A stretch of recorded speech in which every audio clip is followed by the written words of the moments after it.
Assalomu alaykum. Mana bugun Termiz shahrida Chegara mahallasida kottej uyimiz sotuvda.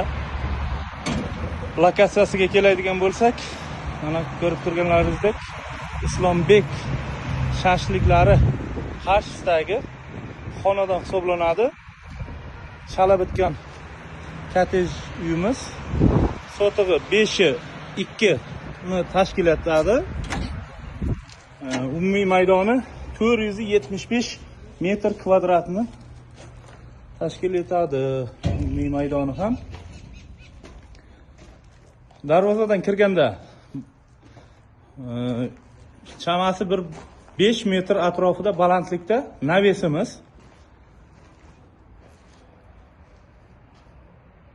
Darvozani ham ko'rib turganlaringizdek chiroyli katta darvoza o'rnatishgan. Hovlimiz.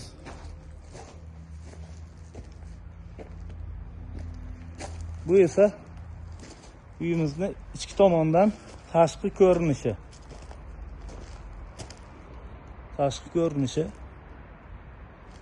Kottej uy qilaman deb yurganlar qiziqsalaringiz, mana shunday chiroyli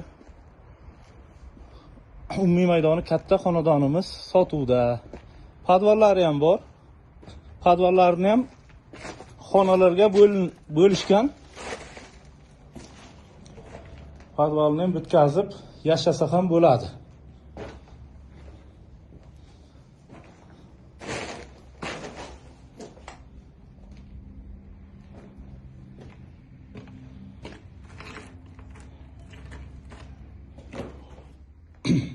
Xonalari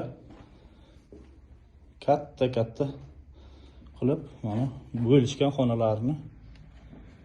Bu podval qismimiz edi. Endi birinchi qavatga chiqadigan bo'lsak, mana lesensalar o'rnatishgan. Podvaldan birinchi qavatga chiqadigan qilib uyimiz pishgan g'ishtdan ko'tarilgan. Mana birinchi qavatda xirxoshgachamiz desak ham bo'ladi. Koridorimiz yoki kiraverishda mana chap qo'lda mehmonxonamiz. Plitalar bunday yopilgan. Tepa qismi. Mana yana bitta xonamiz. Spalni yoki detskiy. Mana yana ikkinchi xonamiz. Birinchi qavatdan ikkinchi qavatga mana yana lesensa qilingan.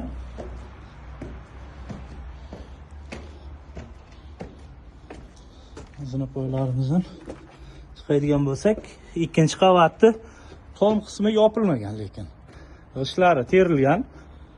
Mana bunday qilib yopish uchun mana betonlari ham qilingan. Lekin uy egalari hali ikkinchi qavatni yopishga ulgurishmagan. Narxiga keladigan bo'lsak, narxi 80 ming baholanyapti, xayriga o'tiladi. Mana bu yoqda ikkinchi qavatda mehmonxonamizning kattaligi. Bu yoqda yana bitta xonamiz, xona qilsa ham bo'ladi. Bu tomonda yana bir xonamiz. Bu tomonda esa uyning bo'yiga qarab hovlini bir katta xona qoldirilgan. Menimcha buni ham mehmonxona qilish niyatida bo'lishgan. Qiziqqanlar bo'lsa, murojaat uchun telefonlarimiz 91lik 585 0025 raqamidamiz. Naqdga ikkilamchiga qilib berilaveradi. Mana tepadan uyimizning, hovlimizning ko'rinishi. Yana bir marta ko'chani tepa tomondan tushuntirib o'tamiz.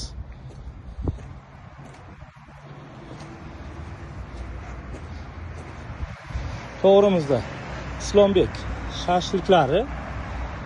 Bu tomonda Mangizor post.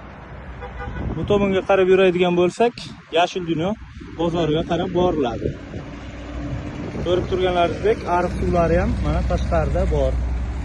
Past tomonda ko'chalarimiz asfalt qilingan. Juda ajoyib, chiroyli xonadon qilib yashasa bo'ladi. Rahmat e'tiborlaringiz uchun. Keyingi videorolikda uchrashguncha deb qolamiz.